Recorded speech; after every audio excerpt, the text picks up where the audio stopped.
ಅದನ್ನು ಬೆಳೀಲಿಕ್ಕೆ ಆಗ್ತಾ ಇಲ್ಲ. ಇನ್ನೊಂದು ರೇಷ್ಮೆಯ ಮಾರುಕಟ್ಟೆ ಎಷ್ಟು ಏರುಪೇರುಗಳಾಗ್ತವೆ. ಒಂದು ಸ್ಥಿರವಾದಂತಹ ಆ ರೇಷ್ಮೆ ಮಾರುಕಟ್ಟೆಯನ್ನು ಮಾಡಲಿಕ್ಕೆ ಇವರಿಗೆ ಯೋಗ್ಯತೆ ಇಲ್ಲದಂತಹ ಸರ್ಕಾರ ಇವತ್ತು ಮತ್ತೆ ಮಾತಾಡುವಂತ ಕೆಲಸ ಕಾರ್ಯಗಳನ್ನು ಮಾಡ್ತಾ ಇದ್ದಾರೆ.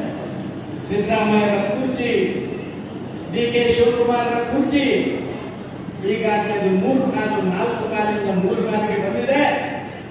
ಈ ಚುನಾವಣೆ ನಂತರ ಕುರ್ಚಿ ದಮಾರಾಗಿ ಬೀಳುವಂತ ಎಲ್ಲಾ ಸಂದರ್ಭಗಳು ಆದ ಕಾರಣ ಈ ಬಾರಿ ಚುನಾವಣೆ ಕೇವಲ ಕೇಂದ್ರದ ಚುನಾವಣೆ ಮಾತ್ರ ಅಲ್ಲ, ಈ ರಾಜ್ಯದ ನಮ್ಮ ರಾಜಕೀಯ ಸ್ಥಿತ್ಯಂತರಗಳನ್ನು ಕೂಡ ಲೆಕ್ಕಾಚಾರ ಮಾಡುವಂತ ಚುನಾವಣೆ ಇದು ಅಂತ ನಾವು ತಿಳ್ಕೊಳ್ಬೇಕಾಗಿದೆ. ಶಿಡ್ಲಘಟ್ಟದವರ ಮಿಲ್ಕ್ ಮತ್ತೆ ಸಿಲ್ಕಿಗೆ ಮತ್ತೆ ಯಥಾಸ್ಥಿತಿ ಬರಬೇಕು, ಗೌರವ ಬರಬೇಕು ಅಂತ ಹೇಳಿದ್ರೆ ಭಾರಿ ದೊಡ್ಡ ಅಂತರದಿಂದ ಸನ್ಮಾನ್ಯ ಮಹೇಶ್ ಬಾಬುರನ್ನ ನೀವು ಕಲಿಸಿಕೊಡುವಂತ ಕೆಲಸ ಕಾರ್ಯಗಳನ್ನು ಮಾಡಬೇಕು ಅಂತ ಕೇಳಿಕ್ಕೆ ಮಾತ್ರ ಬಂದಿದ್ದಾರೆ. ನೀವೆಲ್ಲ ಭಾರಿ ಬುದ್ಧಿವಂತ ಜನ ಇದ್ದೀರಿ. ಕೋಲಾರ, ಚಿಕ್ಕಬಳ್ಳಾಪುರ ಜನ ಭಾರಿ ಬುದ್ಧಿವಂತರು. ಯಾಕೆ ಅಂತ ಹೇಳಿದ್ರೆ ಇಡೀ ದಿನ ಕೆಲಸ ಮಾಡ್ತೀವಿ. 134 ಇದರಲ್ಲಿ ತಾಲೂಕುಗಳಲ್ಲಿ ಬರಲಿತ್ತು. ಒಂದು ರಾಜ್ಯದ ಮುಖ್ಯಮಂತ್ರಿ ರೈತರ ಹಿತಾಸಕ್ತಿ ಇರುವಂತಹ ಆಡಳಿತ ಮಾಡುವುದಿದ್ರೆ ರಾಜ್ಯದ ಕಚೇರಿಯಿಂದ ಅದಕ್ಕೆ ಬೇಕಾದಂತಹ ಬರಪರಿಹಾರವನ್ನು ಬಿಡುಗಡೆ ಮಾಡಬೇಕು. ಆ ನಂತರ ಕೇಂದ್ರದಿಂದ ಬಂದಾಗ ಅದನ್ನು ರೀಇಂಬರ್ಸ್ ಮಾಡುವಂತ ಕೆಲಸ ಕಾರ್ಯಗಳನ್ನು ಮಾಡಬೇಕು. ನಮ್ಗೆ ಗೊತ್ತಿದೆ, ಸಕಾಲಕ್ಕೆ ಇವರು ಕೇಂದ್ರಕ್ಕೆ ತಮ್ಮ ಬರಪರಿಹಾರದ ಬೇಡಿಕೆಯನ್ನು ಮಂಡನೆ ಮಾಡಲಿಕ್ಕೆ ಇವರು ಮಾಡಲಿಲ್ಲ. ಯಾವುದೋ ಕಾಲಘಟ್ಟದಲ್ಲಿ ಸರಿಯಾದ ಲೆಕ್ಕಪತ್ರಗಳನ್ನು ಕೊಡಲಿಲ್ಲ. ಕೇಂದ್ರದ ಮೇಲೆ ಗೂಬೆ ಕೂರಿಸುವಂತಹ ಕೆಲಸ ಕಾರ್ಯಗಳನ್ನು ಮಾಡ್ತಾರೆ.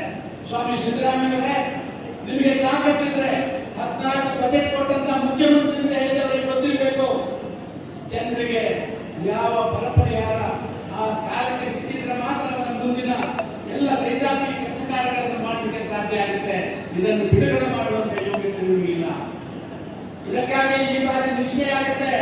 ಈ ಬಾರಿಯ ಚುನಾವಣೆ ಲೋಕಸಭೆಯಲ್ಲಿ ನರೇಂದ್ರ ಮೋದಿ ಅವರು ನಿಶ್ಚಿತವಾಗಿ ಅಧಿಕಾರಕ್ಕೆ ಬರ್ತಾರೆ ಅಂತ ಹೇಳುವಂಥದ್ದನ್ನು ನಾವು ಹೇಳಿದಲ್ಲ, ಜಗತ್ತಿನ ಎಲ್ಲ ರಾಷ್ಟ್ರಗಳು ಹೇಳ್ತಾ ಇದ್ದಾವೆ. ಎಲ್ಲ ರಾಷ್ಟ್ರಗಳು ಹೇಳ್ತಾ ಇದ್ದಾವೆ. ಕರ್ನಾಟಕದಲ್ಲಿ ಈ ಚುನಾವಣೆಯಲ್ಲಿ ಏರುಪೇರಾದ್ರೆ ಕರ್ನಾಟಕ ರಾಜ್ಯದಲ್ಲಿ ಒಂದು ರೀತಿಯಲ್ಲಿ ಭಾರಿ ದೊಡ್ಡ ಬಿರುಗಾಳಿ ಇರುತ್ತದೆ, ಭಾರಿ ದೊಡ್ಡ ಭೂಕಂಪ ಆಗ್ತದೆ. ಕರ್ನಾಟಕ ರಾಜ್ಯದ ರಾಜಕಾರಣವೇ ಬದಲಾಗುತ್ತೆ. ನಿಶ್ಚಯ ಮಾಡಿಕೊಳ್ಳಿ ಬಂಧುಗಳೇ.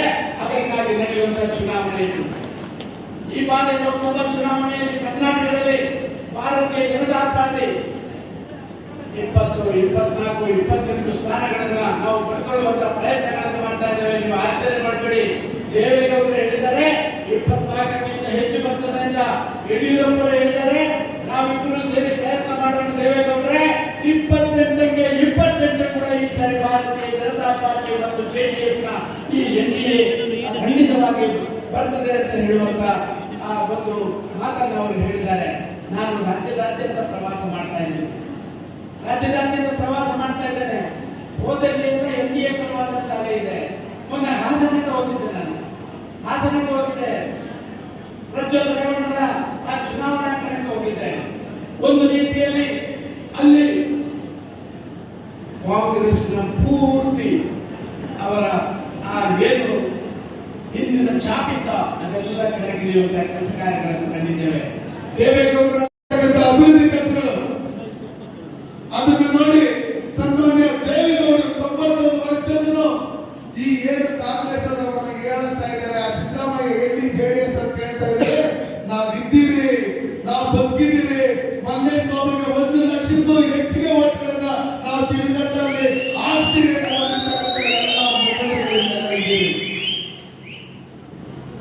ಸಿದ್ದರಾಮಯ್ಯನವ್ರಿಗೆ ಸ್ವಲ್ಪ ವಯಸ್ಸು ಜಾಸ್ತಿ ಆಗಿದೆ, ಮರವು ಜಾಸ್ತಿ ಆಗ್ಬಿಟ್ಟಿದೆ ಇತ್ತೀಚೆಗೆ. ಅವಾಗ ಕಾಂಗ್ರೆಸ್ ಅವ್ರಿಗೆ ಬೈತಾ ಇರ್ತಾರೆ ಅವರು. ಅದಾದ್ಮೇಲೆ ಆ ಮಲ್ಲಿಕಾರ್ಜುನ ಖರ್ಗೆ ಅವರು ರಾಹುಲ್ ಗಾಂಧಿನ ಪೀಸ್ ಅಂತ ಏನೇನೋ ಹೇಳ್ತಾ ಇರ್ತಾರೆ.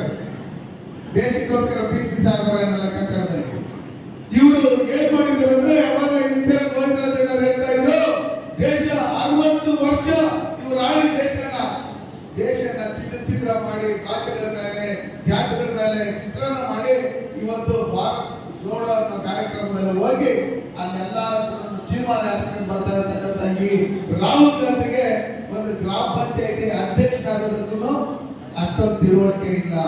ಹೆಂಗೋ ಅವ್ರಿಗಿರಲಿ ಕಟ್ಟಡದಲ್ಲಿ ಅಧ್ಯಕ್ಷ ಓಡಾಡ್ತಾರೋ ಅಷ್ಟೊಂದು ಬಿಜೆಪಿಗೆ ವೋಟ್ ಜಾಸ್ತಿ ಬರ್ತದೆ ಅಂತ ಹೇಳಿ ನಾವೇ ಎಲ್ಲರ ಹೋಗಿ ಅಂತ ಹೇಳಿ ಬಿಟ್ಬಿಟ್ಟಿದ್ವಿ, ಒಂದು ಎಂಪಿ ಆಗಿದ್ವಿ ಅಂತ ಹೇಳಿ. ಅದನ್ನು ಮೊನ್ನೆ ನಮ್ಮ ಕೋಲಾರಲ್ಲಿ ನಮ್ಮ ರಘುನಾಥ್ ಅವರು ಮೋದಿಯವರ ಬಗ್ಗೆ ಏನೋ ಮಾತಾಡಿದ್ರು ಅಂತ ಹೇಳಿ ಕೋರ್ಟ್ ಹಾಕಿ ಗುಜರಾತ್ ಅಲ್ಲಿ ಆ ಲೋಕಸಭಾ ಸದಸ್ಯತ್ವವನ್ನು ಕಳ್ಕೊಂಡಿದ್ರು. ಇವತ್ತು ಅದನ್ನ ಸ್ಟೇಟ್ ಅಂದು ಅವ್ರ ಲೋಕಸಭಾ ಸದಸ್ಯರಾಗಿದ್ದಾರೆ. ಅವ್ರ ತಾತ, ಅವ್ರ ಅಜ್ಜಿ, ಅವ್ರ ತಂದೆ, ಅವ್ರ ತಾಯಿ ನಿಂತ್ಕೊಂತ ಇದ್ದಂತ ಕಾನ್ಸ್ಟಿಟ್ಯೂಷನ್ ಹಿಂದೆ ನಾಯಿ ನಿಂತ್ಕೊಂಡ್ರೆ ವೋಟ್ ಹಾಕರಂತೆ ಕಾಂಗ್ರೆಸ್ಗೆ. ಇವಾಗ ಅವ್ರ ತಾಯಿ ನಿಂತ್ಕೊಂಡ್ರು ವೋಟ್ ಹಾಕಲ್ಲ ಅಂತ ಗೊತ್ತಾಗಿ ರಾಜ್ಯಸಭಾ ಮೆಂಬರ್ ಆಗಿದ್ದಾರೆ. ಅವ್ರ ತಾಯಿ ಹೋಗಿ ಕೇರಳದಲ್ಲಿ ನಿಂತ್ಕೊಂಡಿದ್ದಾರೆ ಇವತ್ತು ರಾಹುಲ್ ಗಾಂಧಿ ಅವರು. ಇವತ್ತು ಇವರೆಲ್ಲ ಹೇಳ್ತಾರೆ ನಾವು ನಿಮ್ಗೆ ಅದ್ ಮಾಡ್ತೀರಿ, ಇದ್ ಮಾಡ್ತೀರಿ, ಹಿಂಗ್ ಮಾಡ್ತೀರಿ, ಎಲ್ಲ ಸುಳ್ಳುಗಳು ಹೇಳ್ತಾರೆ. ಅವ್ರ ತಾಯಿ ಇದ್ರು ಬೇಕಾದಷ್ಟು ಸುಳ್ಳು ಹೇಳ್ತಾರೆ. ಇಟ್ಟಲ್ಲಿ ಮೇಡಮ್ ಅವರು ಯಾರ್ಯಾರು ಅವ್ರು ಫೇವರ್ ಮಾಡ್ತಾರೋ ಅವ್ರನ್ನೆಲ್ಲರನ್ನು ಬೆಳೆಸ್ಕೊಂಡು ಈ ಮಿಕ್ಕಿದ ದೇಶಕ್ಕೆ ಬರುವ ಯಾರ್ಯಾರು ಯೋಚನೆ ಮಾಡ್ತಾರೋ ಒಂದ್ ಕಡೆಯಿಂದ ಎಕೆ ಆಂಟನಿಂದ ಹಿಡಿದು ಕಪಿಲ್ ಸಿಬಲ್ನಿಂದ ಹಿಡಿದು ಗುಲಾಂ ನಬಿ ಆಜಾದ್ ಇಂದ ಹಿಡಿದು ಒಂದ್ ಕಡೆಯಿಂದ ಎಲ್ಲರನ್ನು ಅಹಮದ್ ಪಟೇಲ್ ಇಂದ ಹಿಡಿದು ಎಲ್ಲರನ್ನು ಮೂಲೆ ಗುಂಪು ಮಾಡಿರ್ತಕ್ಕಂಥ ಕೀರ್ತಿ ಸೋನಿಯಾ ಗಾಂಧಿ ಅವರಿಗೆ.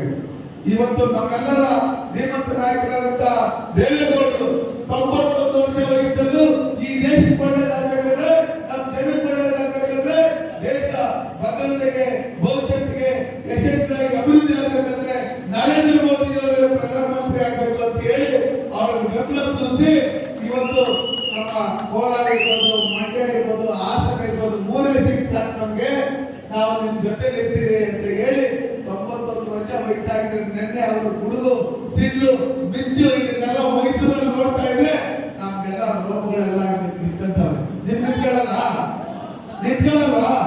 ಅವಾಗ ರವೀಂದ್ರ ಹೇಳ್ತಾ ಇದ್ರು ಎಲ್ಲ ಊರೂರ್ಗೂ ಹೋಗ್ಬೇಕು, ಕ್ಯಾನ್ವಾಸ್ ಮಾಡ್ಬೇಕು, ಮನೆಗೂ ಪಾಂಪ್ಲೆಟ್ ಕೊಡ್ಬೇಕು, ಮಲ್ಲೇಶ್ ಬಾಬು ಅವರ ಅಭ್ಯರ್ಥಿ, ನರೇಂದ್ರ ಮೋದಿ ಅವರ ಅಭ್ಯರ್ಥಿ, ನಾವೇ ಅಭ್ಯರ್ಥಿ ನೀವು ಕ್ಯಾನ್ವಾಸ್ ಮಾಡ್ಬೇಕಂತ ಹೇಳಿ ನಿಮ್ಗೆಲ್ಲ ಹೇಳಿದ್ದಾರೆ.